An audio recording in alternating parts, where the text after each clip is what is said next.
dihadapkan dengan kasus perusakan nisan salib di 2 tempat pemakaman umum di Bantul, Daerah Istimewa Yogyakarta.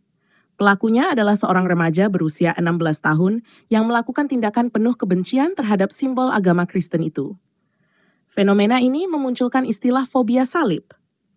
Ketakutan atau bahkan kebencian berlebihan terhadap salib, layaknya Dracula yang takut pada simbol tersebut. Tindakan merusak nisan salib ini pun menimbulkan pertanyaan besar.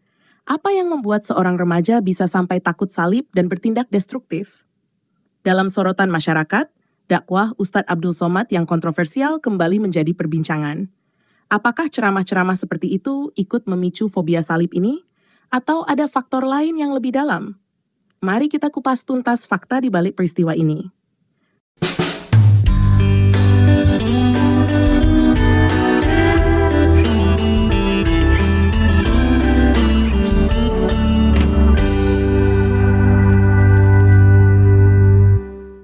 Semua bermula pada malam Sabtu, tanggal 17 Mei 2025.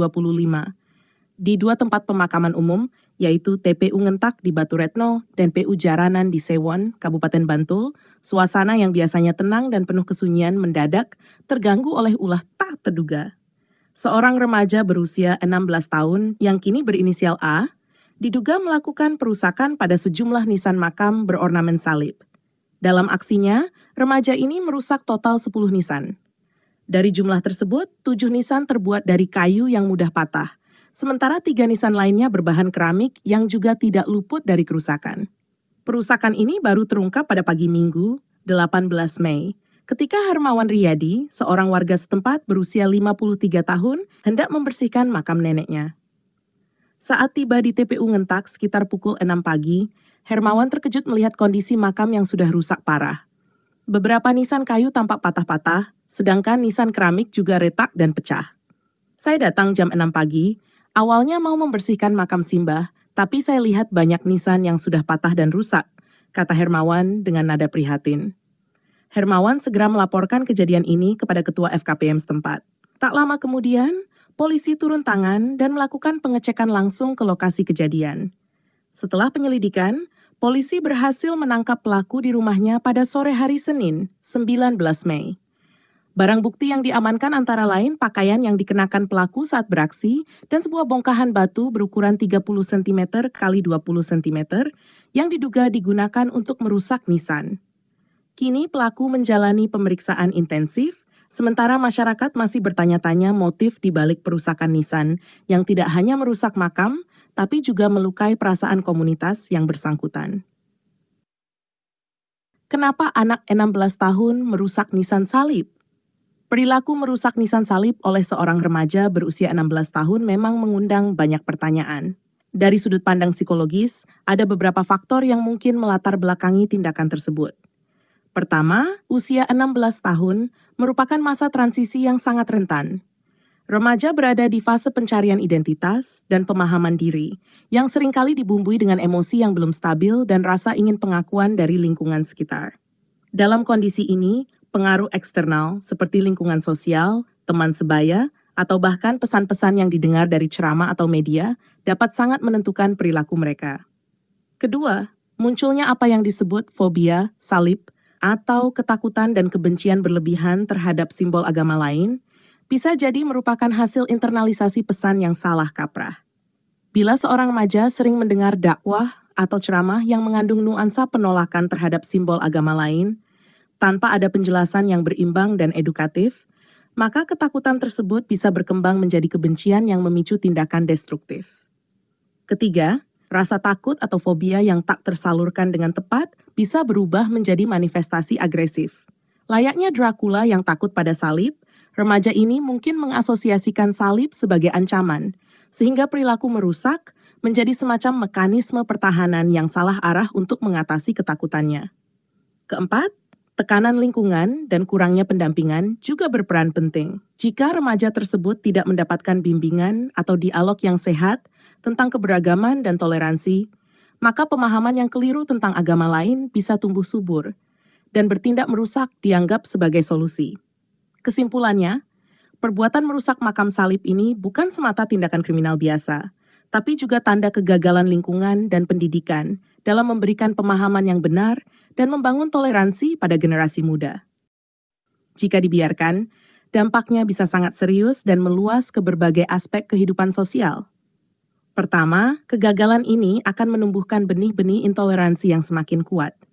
Anak-anak dan remaja yang tumbuh tanpa pemahaman yang baik tentang keberagaman agama dan budaya cenderung mudah terprovokasi untuk memusuhi kelompok lain. Sikap saling curiga dan kebencian bisa menjadi biasa, bahkan dianggap wajar. Kedua, ketidaktahuan dan prasangka buruk yang terus berkembang dapat menyebabkan tindakan kekerasan, diskriminasi, dan perusakan seperti yang terjadi pada nisan salib.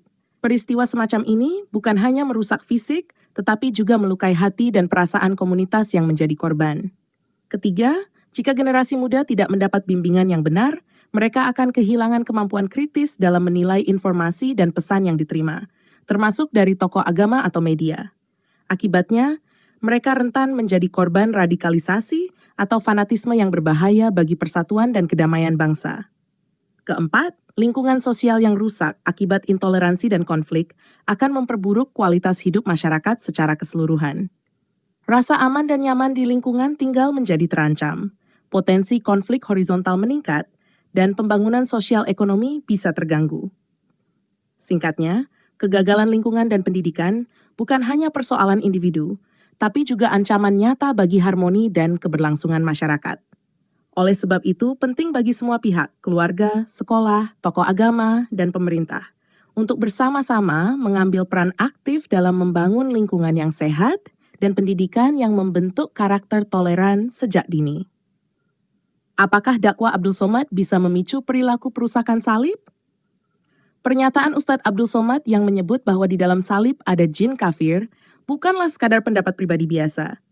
Dalam konteks dakwah, setiap ucapan seorang tokoh agama, apalagi yang memiliki jutaan pengikut, memiliki daya pengaruh yang luar biasa. Bagi para pendengarnya, terutama yang masih muda, belum dewasa secara mental, atau minim pendidikan kritis, ucapan itu bisa dianggap sebagai perintah moral, bahkan dorongan aksi. Kita sedang membicarakan seorang remaja berusia 16 tahun, usia yang sedang labil, di mana identitas sedang dibentuk, dan pengaruh lingkungan sangat kuat. Ketika remaja seperti ini mendengar bahwa simbol agama tertentu, seperti salib, dicap sebagai tempat tinggal jin kafir, maka bisa muncul ketakutan, jijik, bahkan dorongan untuk membersihkan atau menyucikan lingkungan dari apa yang dianggap najis secara spiritual. Inilah yang disebut psikologi sugestif. Ketika seseorang menyerap pesan berulang dari figur otoritatif, ia cenderung menanggapinya secara emosional, bukan rasional. Ucapan di salib ada jin kafir mungkin dimaksudkan secara metaforis atau polemis dalam konteks debat internal Islam. Tapi ketika dikonsumsi oleh audiens tanpa nalar kritis, itu bisa menjadi api yang menyulut tindakan nyata, seperti merusak nisan salib. Dakwah seharusnya membimbing umat untuk hidup damai, bukan menakuti mereka dengan simbol agama lain. Saat narasi agama dibumbui dengan ketakutan spiritual terhadap simbol pihak lain, yang tumbuh adalah fobia, bukan iman. Dan fobia salib, seperti takut dalam cerita Dracula, bukanlah ekspresi keimanan yang sehat, tapi bentuk kegagalan pemahaman yang bisa membahayakan orang lain. Jadi, apakah pernyataan Abdul Somad bisa memicu tindakan seperti ini? Jawabannya, bisa. Bukan karena ia memerintahkan secara langsung, tetapi karena ia membentuk kerangka pikir dan rasa takut yang bisa mengarah pada aksi. Dan ketika narasi semacam ini tidak pernah diluruskan, tak pernah dikoreksi, maka ruang bagi tindakan intoleran akan terus terbuka lebar. Benarkah ajaran Islam mengajarkan bahwa di salib ada jin kafir? Untuk memahami kenapa Abdul Somad bisa menyatakan bahwa di salib ada jin kafir, kita perlu menelusuri apakah pernyataan itu punya dasar dalam ajaran Islam, baik dari Al-Quran, hadis, maupun tradisi tafsir para ulama. Pertama-tama, tidak ada satu ayat pun dalam Al-Quran yang menyebut secara eksplisit bahwa salib, sebagai simbol agama Kristen, mengandung jin, apalagi jin kafir. Salib memang disebut dalam konteks penyaliban Isa Al-Masih, namun bukan sebagai objek yang dikutuk atau dipenuhi makhluk halus. Bahkan, penolakan terhadap penyaliban Isa dalam Islam lebih bersifat historis dan teologis, bukan mistis. Dalam literatur hadis pun, tak ditemukan riwayat sahih yang menyatakan bahwa salib adalah tempat tinggal jin. Namun, di sisi lain, Dalam literatur fik klasik atau tafsir ekstrem, memang ada tradisi panjang yang mengasosiasikan simbol-simbol non-Islam dengan takut, kekufuran, atau pengaruh setan. Ini bukan ajaran inti Islam, tetapi interpretasi ideologis yang berkembang di kalangan tertentu, terutama dalam konteks peperangan agama atau konflik identitas. Jadi ketika Abdul Somad berkata bahwa di salib ada jin kafir, besar kemungkinan ia tidak berbicara berdasarkan sumber primer Islam, melainkan mengambil dari tafsir radikal yang menghubungkan simbol Kristen dengan pengaruh jahat. Ucapan seperti ini lebih bersifat retoris, bertujuan untuk menghasut ketakutan dan menjauhkan umat Muslim dari pemahaman lintas agama yang damai. Lalu, di mana sebenarnya tempat tinggal jin menurut ajaran Islam? Jika kita ingin tahu di mana sebenarnya jin tinggal menurut ajaran Islam, maka jawabannya bukanlah di salib atau di nisan berbentuk salib seperti yang dituduhkan. Dalam hadis riwayat Muslim, Nabi bersabda, "Jika salah seorang dari kalian bangun dari tidurnya, maka hendaklah ia menghirup air ke dalam hidung, lalu mengeluarkannya sebanyak 3 kali, karena sesungguhnya setan bermalam di dalam lubang hidungnya."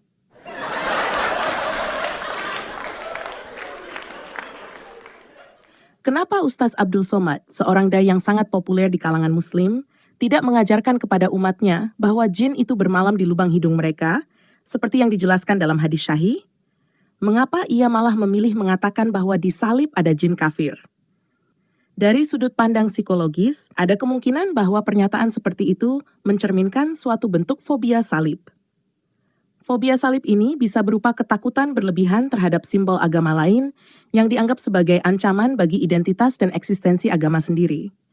Ketakutan ini bisa berasal dari kecemasan akan kehilangan pengikut atau pengaruh.